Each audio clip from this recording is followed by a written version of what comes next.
I mean, but you got to think about it. Like they didn't win it, but how much the city of Philly loves him. Oh yeah. Oh, like we had the Morris twins on. They were talking about how he used to sell out TGIF Fridays. Yeah. That's why I sent you that text message. Exactly. The goddamn tab was 40,000. Like that's the city. Like come, go, that's the city. Are like we on a time crunch? No, hell no. Tell the story.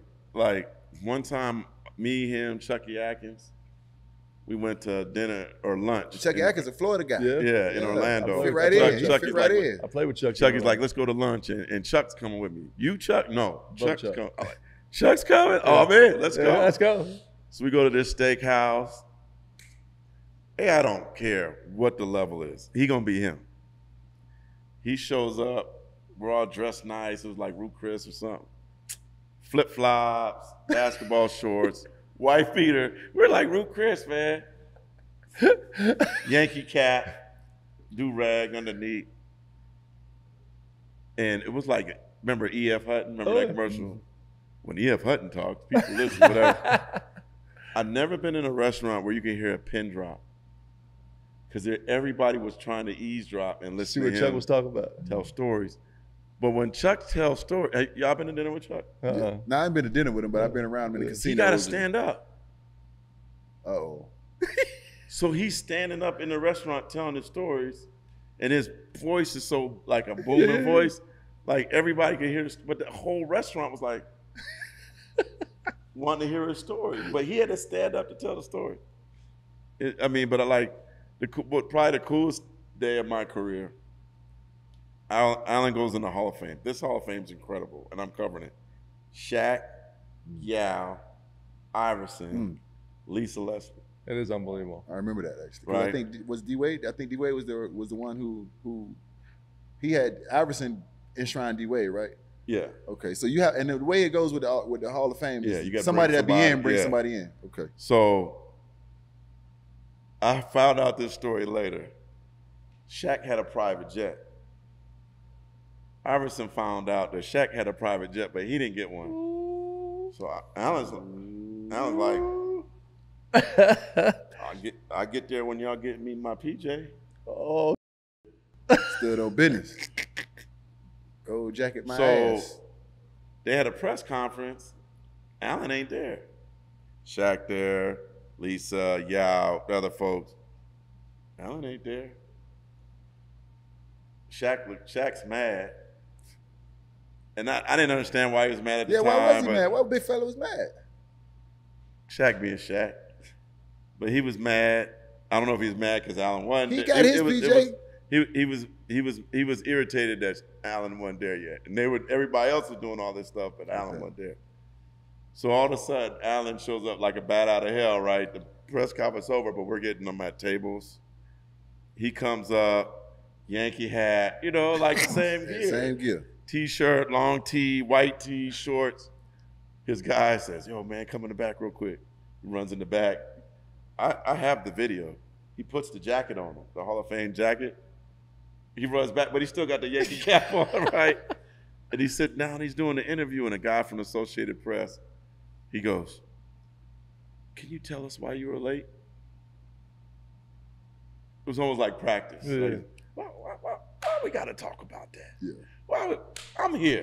Yeah. Why we got to talk about that, man? Exactly.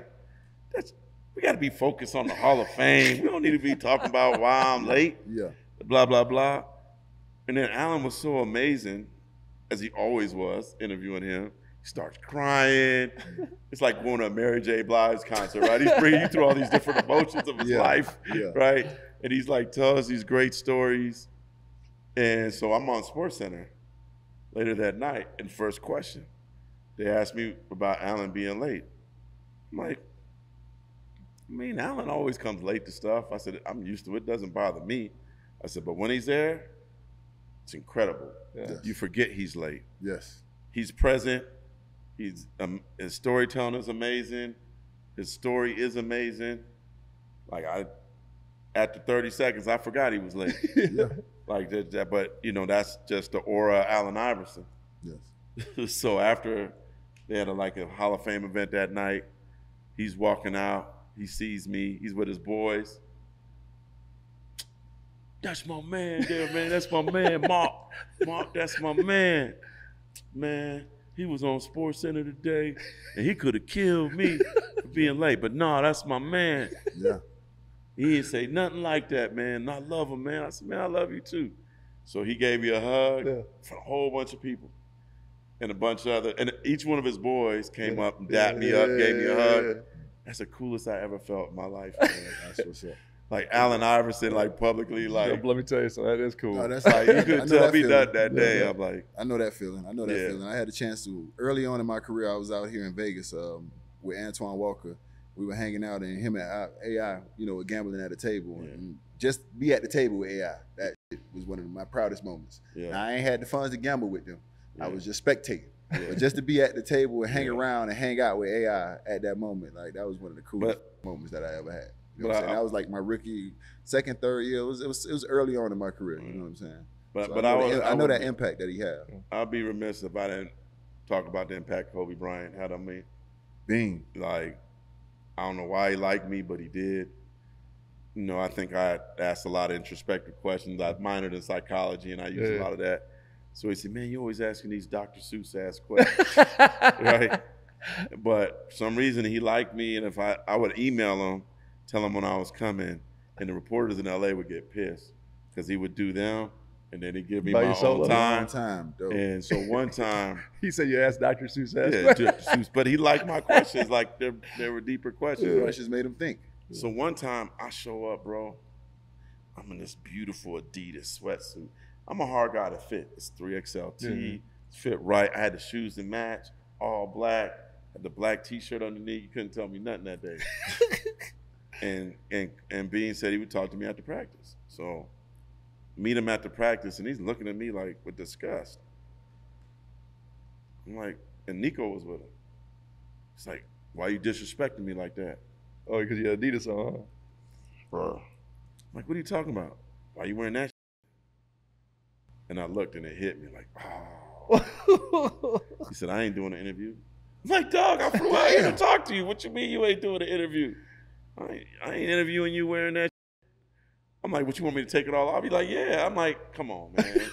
Dead ass serious. He was dead ass serious. Yeah. He's like, you know what? I'm going to tell you what you're going to do. You're going to go home. I'm going to give you the interview, but when you go home, I'm going to need you to film you throwing that shit away and send me the video. Damn. I'm talking about stood on business. He was like, so if you're willing to do that, we could conduct the interview. Bet. That's about as real as you filmed it and sent it to him? I did the interview. At that time, I lived in an apartment that had a trash chute. And a friend I was hanging out with at the time filmed it. Dropped it in the trash chute, filmed it, sent it to him. And I think he respected that. Oh, sure he did. That's crazy. You did I think he was testing me. Exactly right. That's gangster. But he always looked out for me, always gave me exclusive interviews. His last game in Oakland, only time I ever sat in the training room was because he told me to come there and sit with him. That? When I got the job at the Undefeated Landscape, he sent me an email saying, congrats. That's dope. What can I do to help you? That's dope. He's such a legend too, bro. God. The weekend that he passed, I was sending him an email that weekend, see if I could get an early Hall of Fame interview from him.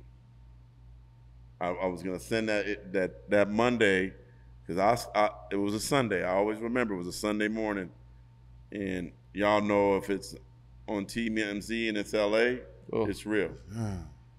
If it's TMZ in LA, it's real. And I just saw that come over on Twitter, and it's probably the hardest story I ever had to write in my life, because I got a call from my editor, and he's like, I need a story in 90 minutes on Kobe. You had to write that? Good morning. Like, after he passed, I had to immediately, like, gather your emotions, flip into work mode, and write a story about this man's passing. God. Hardest story I ever had to write. And somehow it's still tough to talk about. No doubt. Yeah. It's still tough to talk about. I ain't come to peace with it. I don't think any of y'all have. No. I don't know if we ever will. No. And I've only competed against him and shook his hands after games, and that's still tough for me to process. Like I don't. Yeah.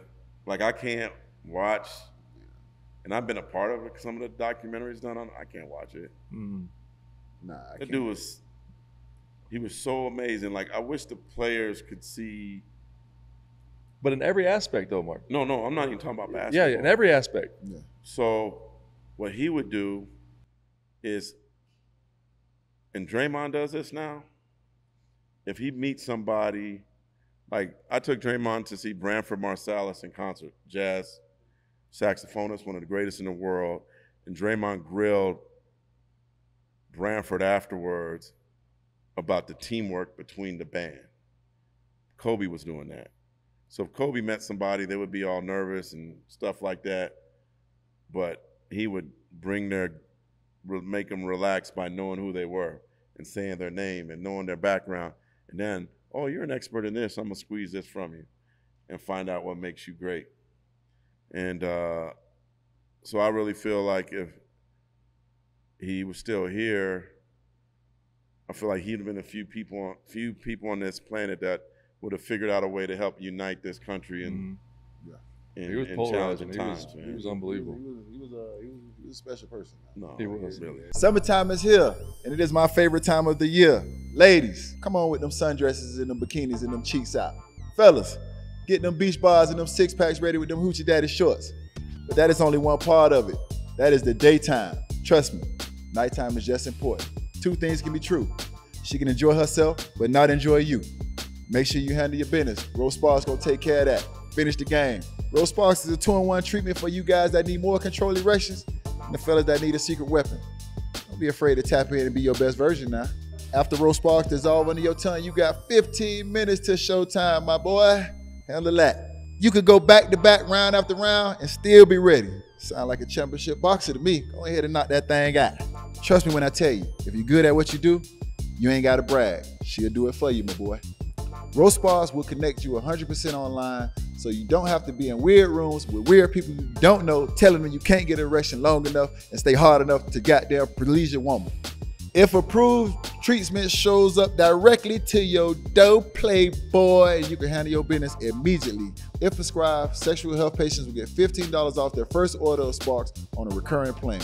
Connect with a provider at ro.co/OGs to find out if Rose Sparks are right for you. That's ro.co/OGs for $15 off your first order. Compounded drugs are permitted to be prescribed under federal law, but are not FDA approved and do not undergo FDA safety. For safety information, go to ro.co/safety-info. Here is a dirty little secret that insurance industry may want to keep under wraps. Insurance companies profit by holding on to your money for as long as possible. So after an accident, they might do whatever they can to delay or deny your claim.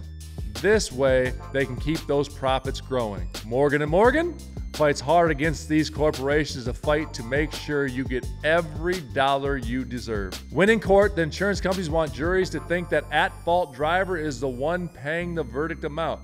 Meanwhile, it's really the insurance companies who are covering the cost. When Morgan & Morgan takes on a case, they're almost always going after the big insurance companies and not the individuals at fault. Morgan & Morgan fights hard for their clients, and these corporations know that. A recent client in Pennsylvania just received $29 million. That's $29 million. Insurer's best offer was $500,000. Another recent client in Florida received $20 million. Last offer, $0. There's a reason why Morgan & Morgan is America's largest injury firm. Hiring the wrong firm can be disastrous. Hiring the right firm could substantially increase your settlement. With Morgan & Morgan, it's easy to get started, and their fee is free unless they win. Just visit forthepeople.com/OGs or dial #law 529. That's forthepeople.com/OGs or dial #law 529. This, my friends, is a paid advertisement.